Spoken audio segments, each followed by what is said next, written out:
सुरुवातीला आढावा घेऊया दिवसभरातील चर्चेतल्या बातम्यांचा।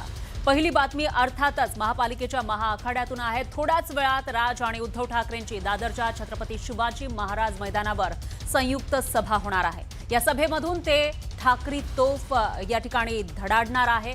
त्यामुळे ते नेमकं काय बोलणार याकडे सगळ्यांचं लक्ष लागलेलं आहे। दरम्यान दुसरीकडे पुणे आणि पिंपरी चिंचवडमध्ये अजित पवारांनी भाजपच्या स्थानिक नेतृत्वावर हल्लाबोल केला आहे आणि यावर मुख्यमंत्र्यांनी नाराजी बोलून दाखवली आहे। युती धर्माचं पालन न केल्याचं मुख्यमंत्री म्हणाले, तर तिसरीकडे मातोश्रीची दारं खुली असल्याचं उद्धव ठाकरे म्हणाल्याचं उद्धव ठाकरे यांनी एका मुलाखतीमध्ये ते म्हणालेले होते आणि ते विधान त्यांच्या चर्चेत सुद्धा होतं। यावर आता फडणवीसांनी पहिल्यांदाच भाष्य केलेलं आहे। ते नेमकं काय म्हणाले आपण बघणार आहोत। दरम्यान निवडणुकीच्या आखाड्यामध्ये पैजेचं राजकारण सुरू झालं आहे। ठाकरे विकासावर बोलले तर 2000 देण्याचं आवाहन मुख्यमंत्र्यांनी दिलेलं होतं, तर दुसरीकडे हिंदू मुस्लिम उल्लेख न करता प्रचार केल्यास 11 लाख रुपये देण्याचं प्रतिआव्हान राऊतांनी दिलेलं आहे, ठाकरेंनी दिलेलं आहे। त्यामुळे या ठिकाणी आरोप प्रत्यारोप रंगताना आपल्याला दिसून येत आहेत। याविषयीचे प्रत्येक अपडेट आपल्याला या बुलेटिनमध्ये सविस्तर रूपाने बघायचे आहे। सुरुवातीला आजची सगळ्यात मोठी बातमी आहे मुंबईमधून। मुंबई महानगरपालिकेच्या सत्तेसाठी शिवाजी पार्कवर तब्बल 20 वर्षांनी ठाकरे बंधू म्हणजेच उद्धव ठाकरे आणि राज ठाकरेंची संयुक्त सभा होणार आहे। या दोन्ही भावांच्या या पहिल्या संयुक्त सभेमुळे कार्यकर्त्यांमध्ये प्रचंड उत्साह पाहायला मिळतोय। तर मुंबईतील सत्ता टिकवण्यासाठी आणि ती मिळवण्यासाठी या सभेची जय्यत तयारी करण्यात आली आहे। दुसरीकडे आदित्य ठाकरे आणि संजय राऊत ठाकरेंच्या सेनेकडून, तर बाळा नांदगावकर आणि संदीप देशपांडे हे मनसेकडून भाषण या ठिकाणी करणार असल्याची माहिती समोर आलेली आहे। त्यामुळे आज शिवाजी पार्कवर ठाकरी तोफ धडाडणार आहे। ते नेमकं काय बोलणार, कशा पद्धतीनं मतदारांना आवाहन करणार याकडे सगळ्यांचं लक्ष असेल।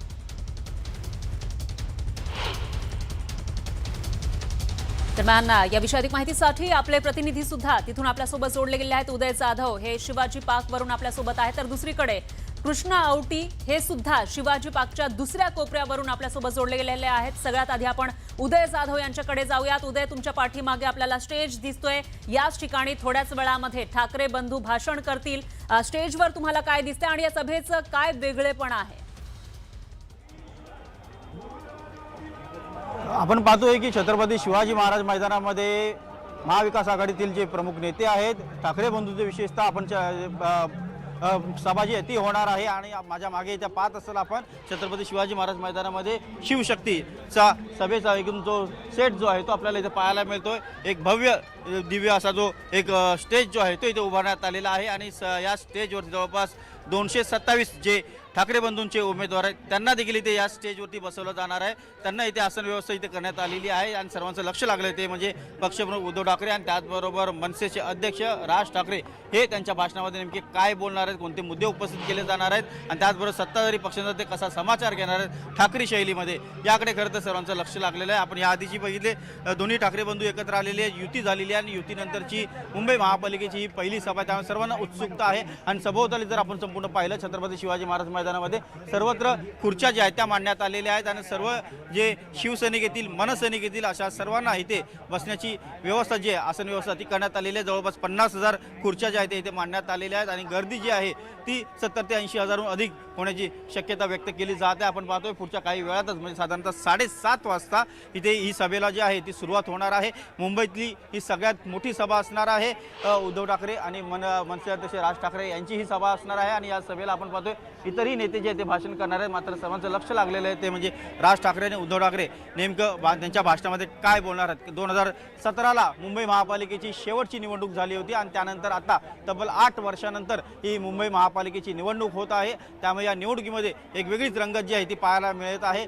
महायुती एकीकडे आपल्याला पाहायला मिळते, दुसरीकडे ठाकरे बंधूंचं एक मोठं आव्हान आहे आणि तिसरीकडे आपल्याला काँग्रेस आणि वंचितचं देखील एक आव्हान जे आहे काही प्रमाणात आपल्याला दिसून येत आहे। त्यामुळे ही तिरंगी लढत जी आहे मुंबई महापालिकेची पाहायला मिळते आणि त्यातली सगळ्यात मोठी सभा आज छत्रपती शिवाजी महाराज मैदानामध्ये होते। ठाकरे बंधूंची सभा होते। दोन्ही ठाकरे बंधू जेव्हा भाषण करतील त्यावेळेला नेमके कुठले मुद्दे उपस्थित केले जातील आणि ठाकरे शैलीमध्ये ते सत्ताधाऱ्यांचा कसा समाचार घेतात हे पाहावं लागणार आहे। आणि मुंबईकरांना विशेषतः जे बरोबर. मतदार राजा मुंबईकर आहे त्यांना नेमकं काय ते सांगणार आहेत हे देखील आता पाहावं लागणार आहे। बरोबर आहे उदय। यानंतर आपण श्रीकृष्णा यांच्याकडे जाऊयात। कृष्णा, काय सांगाल, जेव्हापासून ठाकरे बंधू एकत्र आले तेव्हापासून मनसैनिक असतील किंवा शिवसैनिकांमध्ये एक उत्साह दिसतोय। 20 वर्षानंतर शिवाजी पार्कवर होणारी ही सभा तुम्ही दुसऱ्या बाजूने आता बघताय, कशा पद्धतीचा उत्साह, कसं वातावरण या ठिकाणी तुम्हाला दिसतंय?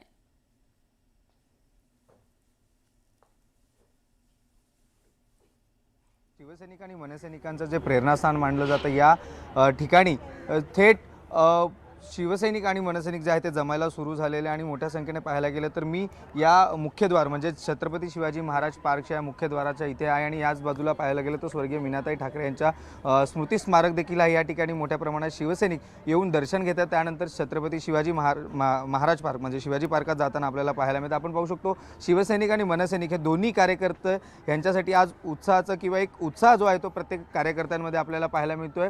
आपण पाहायला गेलं तर अनेक आशाचे जे फलक देखील जे आहे ते शिवसैनिक घेऊन आलेले आपल्याला पाहायला मिळतात। अनेक थेट आपण त्या मनसैनिक आणि शिवसैनिकांशीच संवाद साधणार। काय सांगाल, आज दोन्ही ठाकरे बंधू एकत्र येतात आणि तुम्ही फलक देखील घेऊन उभे आहात, काय सांगाल? सर्वांना सर्वप्रथम जय महाराष्ट्र। आज शिवतीर्थावर जी उद्धव साहेबांची आणि राजसाहेबांची जी सभा होणार आहे ही एक मराठी अस्मितेचा बाणा घेऊन ही सभा पार पडणार आहे आणि एक महाराष्ट्राचा मराठी नागरिक म्हणून माझं एक कर्तव्य आहे की या सभेला सर्वांनी प्रतिसाद द्यावा आणि मराठीचा जो बुलंद कणा आणि अस्मिता टिकून राहावी महाराष्ट्रासाठी। आणि महाराष्ट्राच्या प्रत्येक नागरिकाचं हे कर्तव्य आहे की आपल्या भाषेसाठी काहीतरी आपण करावं आणि भाषा समृद्ध व्हावी, हेच एक मराठी नागरिकाचं कर्तव्य असायला पाहिजे असं मला वाटतं। तुम्ही कुठून आलात सर्वप्रथम? मी नेरूळवरून आलेलो आहे। दोन्ही ठाकरे बंधू एकत्र येतात, फलक देखील घेऊन उभे आहात, तुम्ही काय?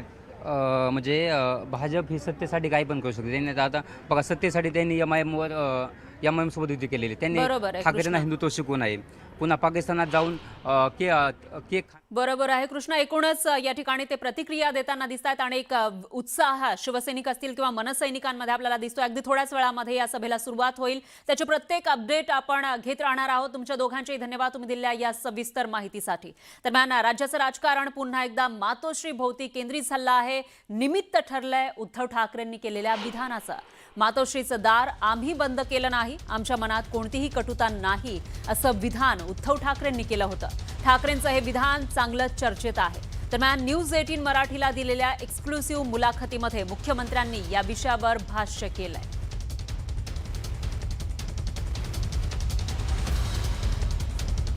दरम्यान मुलाखतीमध्ये उद्धव ठाकरे नेमकं काय म्हणाले होते आपण बघूयात ग्राफिक्सच्या माध्यमातून।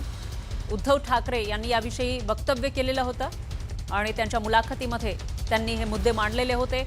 आम्ही फडणवीसांना दरवाजे बंद केले नाही असं उद्धव ठाकरे म्हणालेले होते। मातोश्रीचे दरवाजे का बंद झाले असा सवाल विचारण्यात आला होता।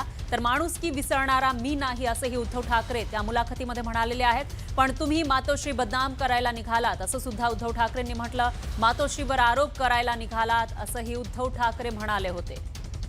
तर ते तोंड बंद करा, मातोश्रीचे दरवाजे उघडतील असं सुद्धा उद्धव ठाकरेंनी म्हटलं।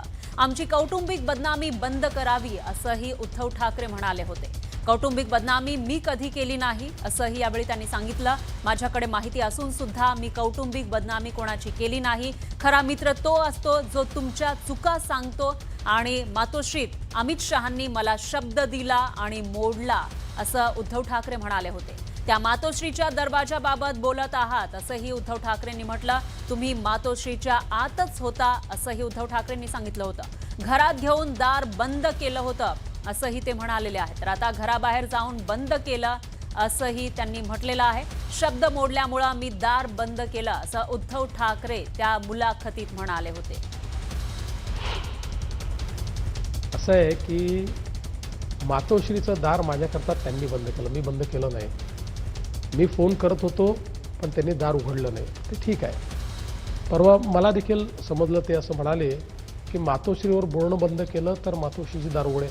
मी कधी मातोश्रीवर बोललो नाही, कधीच नाही, आणि मी बोलणारही नाही। काही संयम पाळणाऱ्यांपैकी मी आहे। पण त्याचवेळी आता मुंबईकरांच्या हृदयाची दारं माझ्याकरता उघडलेली आहेत, तेव्हा आता अजून दुसरं कुठलं दार उघडं झालं पाहिजे याची लालसा फारशी मनात राहिलेली नाही। दरम्यान भाजप उमेदवारांच्या प्रचारासाठी मुख्यमंत्री फडणवीसांची नाशिकमध्ये सभा झाली। या सभेत फडणवीसांनी ठाकरे बंधूंवर जोरदार टीका केली। त्यांनी तपोवनातील वृक्षतोडीचा मुद्दा, नाशिक दत्तक घेतल्यावरून केलेली टीका आणि ठाकरे बंधूंच्या नाशिकच्या सभेवरून जोरदार हल्लाबोल केला।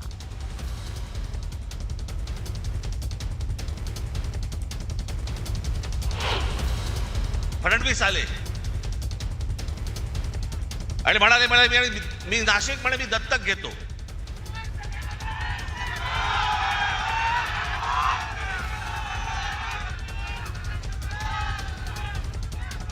आणि त्या सगळ्या गोष्टींना नाशिककर भुलले आणि आम्ही जी कामं करून ठेवली होती ती सगळे विसरले। आणि दत्तक घेतो म्हटल्यानंतर हा बाप परत फिरकलाच नाही।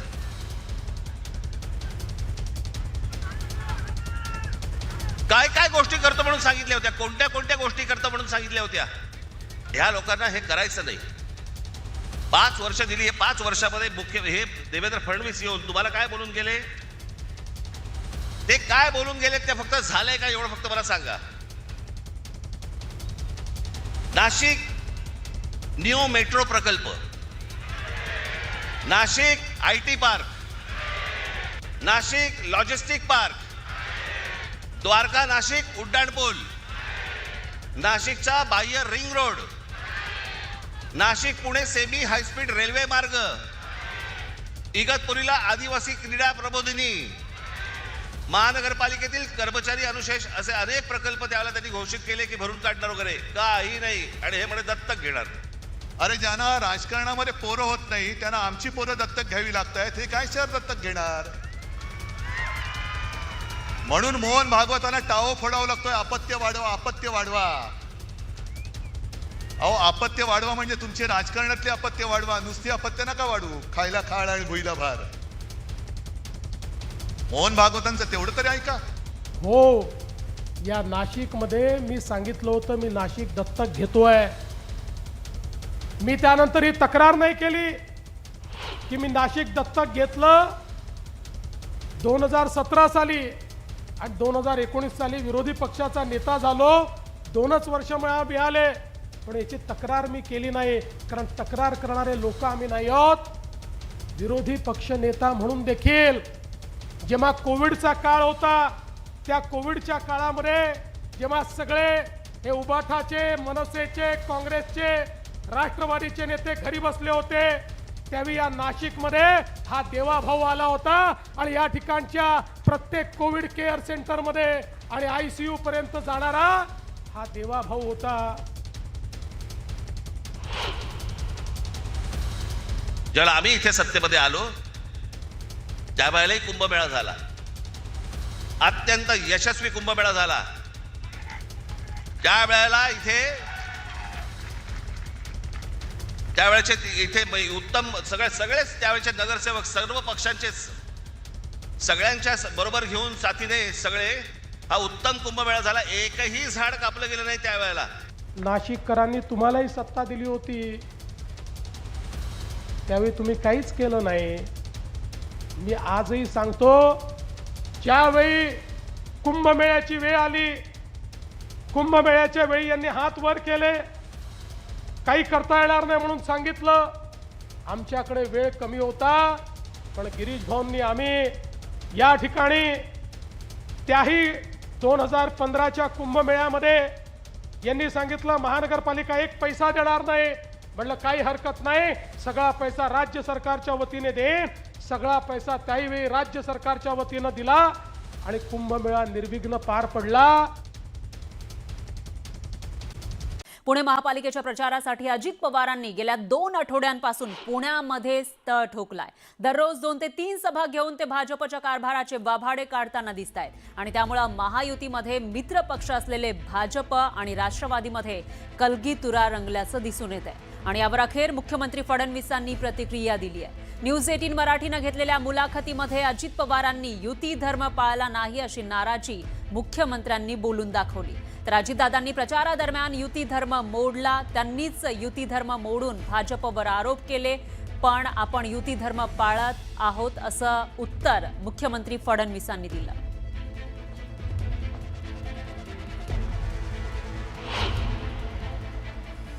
आम्ही ठरवताना आणि मी अनाऊन्स करताना सांगितलं होतं की एकमेकाच्या विरुद्ध आम्ही बोलणार नाही, हा मी निर्णय केला होता. मात्र दुर्दैवाने पुण्यामध्ये विशेषतः अजितदादांनी तो संयम ठेवला नाही, ती भूमिका त्यांनी योग्य मांडली नाही. ज्या प्रकारे त्यांनी त्या ठिकाणी वक्तव्य दिली ती काही मला वाटत नाही शोभणारी आहेत. पण मी त्याला उत्तर दिलं नाही, मी त्याला उत्तर देणार नाही. माझ्यात खूप संयम आहे, माझा जो संयम आहे तो तुटणार नाही. पूर्ण निवडणुकीत मित्रपक्षांवर मी काही बोलणार नाही, इतरांवरही मी काही बोलणार नाही, बोललो नाही. फक्त मुंबईमध्ये आलो की मात्र उत्तर नक्की देतो. तर चुका सांगणं म्हणजे युती धर्म न पाळणं असं होतं का, असा सवाल उपमुख्यमंत्री अजित पवारांनी केलाय. कुठे टीका केली? जर मी इथली महानगरपालिका लढवतोय तर 9 वर्षात तिचं काय चुका झाल्या ते सांगायचं नाही. चुका सांगणं म्हणजे युती धर्म न पाळणं असं होतं का? मी पुराव्यानिशी दाखवतोय. पहिल्याही प्रेसला सांगितलं, नंतरही बोललोय, आजही बोलतोय. तर पुण्यामध्ये अजित पवार विरुद्ध भाजप संघर्ष काही थांबताना दिसत नाहीये. अजित पवारांनी मुरलीधर मोहोळ यांच्यावर जोरदार निशाणा साधलाय. प्राधान्य कशाला द्यायचं हे कळत नाही का, असा सवाल करत जोरदार टीका केली आहे. पुण्यातील प्रचार सभेत बोलताना त्यांनी रस्ते दुरुस्तीच्या मुद्द्यावरून बोलताना मोहोळ यांच्यावर निशाणा साधला. तिकडनं खेड शिवापूरमधनं गाडी सुटल्यावर धडा धडा धडा गाडी माणसांना मारत जाती, ते थांबवा ना. हे काम नाही का? नदीच्या पुलं जे कमी पडतात ते पूल वाढवा ना. तुम्ही मला सांगा, ह्या सगळ्या सुधारणा माझ्या पुण्यामध्ये झाल्या असत्या आणि मग नदी सुधारचा कार्यक्रम झाला असता तर मी मान्य केला असता. प्राधान्य पहिलं कुणाला द्यायचं हे जरी यांना समजत नाही, येडं का खोळं कोणाला माहिती. 1200 कोटी रुपये खड्डे बुजवण्याच्या करता तरतूद केली 5 वर्षात. खर्च केले 600 कोटी रुपये. का 600 कोटी रुपये खर्च केले नाही? ते केले असते तर खड्डे सगळे दुरुस्त झाले नसते. यांना कामच करायचं नाही. यांना फक्त नदी सुधार कार्यक्रम, मोठे मोठे टेंडर काढायचे. अरे नदी सुधारायच्या ऐवजी इथं पहिल्यांदा लाडक्या बहिणींना पाणी द्या ना, तिथं कुठं सुधारायला निघालाय? पहिल्यांदा इथले खड्डे बुजवा ना, इथले रस्ते चांगले करा ना. तर अजित पवारांनी पुण्यामध्ये पुण्याचे माजी महापौर आणि सध्याचे केंद्रीय मंत्री यांच्यावर निशाणा साधलेला आहे. आणि दुसरीकडे पिंपरी चिंचवडमध्ये सुद्धा अजित पवारांनी भाजप आमदार महेश लांडगे यांच्यावर टीकेची झोड उठवली आहे. त्यांच्या या टीकेला गोपीचंद पडळकर यांनी जोरदार प्रत्युत्तर दिलं. तर तुम्ही या एक्सपायरी डेट जवळ आलेल्या राष्ट्रवादी काँग्रेसच्या नादाला तुम्ही लागू नका. हे 2029 पर्यंतचा ह्यांचा बाजार आहे. तुम्ही तिकडे जास्त लक्ष देऊ नका आणि ते भाजपवरती बोलण्याचा प्रयत्न करतायत. अरे त्या भानगडीत तुम्ही पडू नका. देवाभाऊंच्या कृपा आशीर्वादानं तुम्हाला सन्मानाची खुर्ची मिळाली आहे, तर ती नीट खुर्ची सांभाळा. उगाच महेश दादांच्या आणि भाजपच्या नादाला तुम्ही लागू नका. तर रोहित पवारांनी महेश लांडगेंवर केलेल्या टीकेवरून सुद्धा पडळकर यांनी जोरदार पलटवार केला. तुम्ही कधी बघितला KGF नावाचा पिक्चर बघितलाय का? लय भारी पिक्चर आहे, बघायला लय भारी. त्यामध्ये गरुडा नावाचा एक माणूस आहे, गरुडा बघितलाय? केस बीस असे लांब. अहो या भागामध्ये 2 गरुड आहेत, एक दाढीवाला गरुडा आणि एक बिना दाढीवाला गरुडा. अरे इथं आमचा नेता सक्षम आहे ना. महेश दादा रात्रंदिवस राबतो लोकांच्यासाठी, कार्यकर्त्यांच्यासाठी, जीवाभावाच्या कार्यकर्त्यांच्यासाठी भावासारखं प्रेम देतो. तो रोहित पवार सुद्धा दादा बोलायला लागला. यार शेंबूड काढायचं कळतो का तुला? तू दादावरती बोलतो. महेश दादा काय सोन्याचा चमचा तोंडात घेऊन जन्माला आलेला आमदार नाही आहे.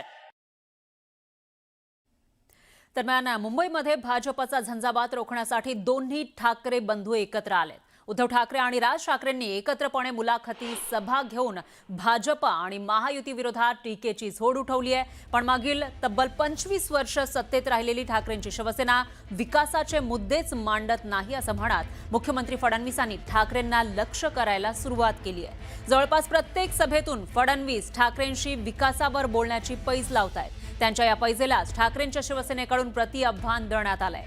हिंदू मुस्लिम आणि पाकिस्तानचा उल्लेख टाळून निवडणूक लढू लढून दाखवा असं म्हणत ठाकरेंनी फडणवीसांना डिवचायला सुरुवात केली आहे. तर राऊतांनी थेट 11 लाखांचं बक्षीस जाहीर केलं. विकासावरचं यांचं भाषण दाखवा आणि 1000 रुपये मिळवा. माझे 1000 रुपये अजून खिशातच आहे, ते जातच नाहीत. त्यामुळे आज मी ठरवलं की आता 1000 रुपये नाही, ते जर विकासावर बोलले मी 2000 रुपये या ठिकाणी देणार आहे. त्यांना आता 11 लाख रुपये, उद्धवजींचे 1 लाख आणि माझे 10 लाख पकडा. चला, बोली वाढते म्हणजे आम्हाला पूर्ण खात्री आहे. म्हणजे अशी एक निवडणूक दाखवा, जे उद्धव साहेब सांगतायत अशी एक निवडणूक दाखवा जिथे तुम्ही हिंदू मुसलमान भारत पाकिस्तान केलं नाही आणि निवडणुका लढल्या नाही. हे फार मोठं आव्हान आहे आणि देवेंद्रजी सारख्या महान माणसानं, बरं का, शूर माणसानं, वीर माणसानं हे आव्हान त्यांनी स्वीकारायला पाहिजे. यानंतर बातमी आहे अमरावतीमधून. इथून मागे पाकिस्तानची बॉर्डर आहे. पाकिस्तानातून आवाज येतोय, इस बार मुस्लिम महापौर, अशी टीका नवनीत राणांनी केली. अमरावतीत निवडणुकीचा प्रचार शिगेला पोहोचलेला आहे. दरम्यान नवनीत राणांनी खोडके दाम्पत्यावर निशाणा साधला. ओवेसी खुलेआम अजित पवारांवर टीका करत असताना केवळ मतांसाठी अजित पवारांचे निकटवर्तीय असलेले आमदार प्रत्युत्तर देत नाही, अशी टीका नवनीत राणांनी केली. अमरावतीमध्ये प्रचार शिगेला पोहोचल्याचं पाहायला मिळत आहे आणि निवडणुकीला काही दिवस असतानाच या ठिकाणी युवा स्वाभिमान पक्ष आणि भाजपची युती तुटलेली आहे. मात्र नवनीत राणा या भाजपचा प्रचार करतायत आणि त्यामध्येच त्यांनी ओवेसींवर निशाणा साधला. याशिवाय अजित पवारांवर सुद्धा निशाणा साधला. तिथून पाकिस्तानवर ना, हे बॉर्डरवरच आहे, आपण राहतो. पाकिस्तानचंच बॉर्डर है ना. डरो मत, अम्बा देवी भी यहीं रहती है. ये कितने भी पाकिस्तान से आवाज करेंगे ना तो कुछ होना नहीं है. और गेट से ही सब खिलाड़ी निकलते हैं, ये याद रखना. और सब गधे वाले ही निकलते हैं, छत्रपति के तलवार वाले ही यहाँ से निकलते हैं. आणि त्या पाकिस्तान वरना आवाज येते, इस बार तो बोले महापौर हमारा ही बनेगा. कौन बोलते हैं? पाकिस्तान से. और ये आमदार किनको सपोर्ट करती है वो उनको. यानंतर बुलेटिनमध्ये घेऊयात महापालिकेच्या महाआखाड्यातील बातम्यांचा वेगवान आढावा.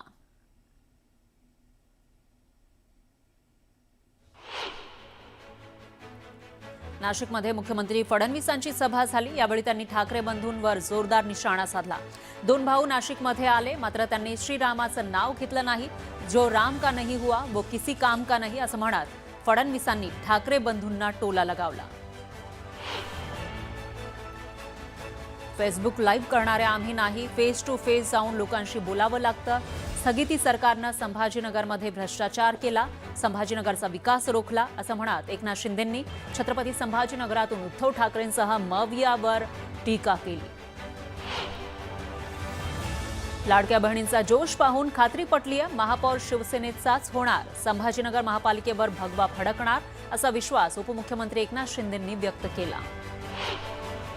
मंत्री दादा भुसेंनी नाव न घेता उद्धव ठाकरेंसह राज ठाकरेंवर टीका केली आणि महापालिकेवर भगवा फडकेल असा विश्वास व्यक्त केला. विकास कामं आणि योजनांच्या बळावर जनता आम्हाला साथ देईल असा दावाही त्यांनी केला. खासदार अशोक चव्हाण यांनी नांदेडमधील प्रचार सभेत खा कोणाचंही मटण, दाबा कमळाचं बटन असं विधान केलं होतं. या विधानाचा सुनील तटकरेंनी समाचार घेतला. मी शाकाहारी आहे, पण 1 काय 2 किलो मटण पाठवा आणि त्यांना घरी बसवा, असं म्हणत तटकरेंनी टोला लगावला. नवी मुंबई महानगरपालिका निवडणुकीत भाजप आणि शिवसेनेमध्ये कांटेकी टक्कर आहे, त्यामुळे सेनेनं मोठी ताकद लावली आहे. सेनेचे आमदार शरद सोनावणे यांनी नेरूळ इथं बाईक रॅली काढली. नवी मुंबईची सत्ता ही बायपास मार्गानं न देता थेट मूळ मार्गानं नगरविकास मंत्री एकनाथ शिंदेंच्या हाती द्या, असं आवाहन सोनावणेंनी नवी मुंबईकरांना केलं. परभणीच्या दर्गा रोड भागामध्ये असदुद्दीन ओवेसी यांची जाहीर सभा झाली. यावेळी त्यांनी पंतप्रधान मोदींसह अजित पवारांवर टीका केली. संविधान विरोधी कायदा बनवल्याचा आरोप ओवेसींनी केला, तर एमआयएमच्या उमेदवारांना निवडून देण्याचं आवाहन सुद्धा केलं. पिंपरी चिंचवड महानगरपालिकेसाठी राष्ट्रवादीनं जाहीरनामा प्रसिद्ध केला. अजित पवार, रोहित पवार यांच्या उपस्थितीमध्ये जाहीरनामा प्रकाशित करण्यात आला. 20 पानांच्या हमीपत्रातून विविध मुद्द्यांना प्राधान्य देण्यात आलं. मेट्रो, PMPMLचा मोफत प्रवास, विद्यार्थ्यांना डेटासह टॅबलेट मोफत देण्याची घोषणा करण्यात आली. ठाणे पालिका निवडणुकीत प्रभाग क्रमांक 29 मध्ये महायुतीच्या उमेदवारांच्या प्रचारासाठी दिवा इथल्या साबे गावात भाजप नेते कृपाशंकर सिंग, शिवसेना आमदार राजेश मोरे आणि माजी आमदार सुभाष भोईर यांनी उपस्थिती लावली. यावेळी कृपाशंकर सिंग यांनी ठाकरे बंधूंना टोला लगावला. चंद्रपूर शहरातील महाकाली प्रभागात काँग्रेसच्या 2 दिग्गजांची लढत होतीये. काँग्रेसचे आजी माजी शहराध्यक्ष या प्रभागामध्ये समोरासमोर उभे ठाकले. संतोष लहामगे आणि नंदू नागरकर यांची प्रतिष्ठा पणाला लागली आहे.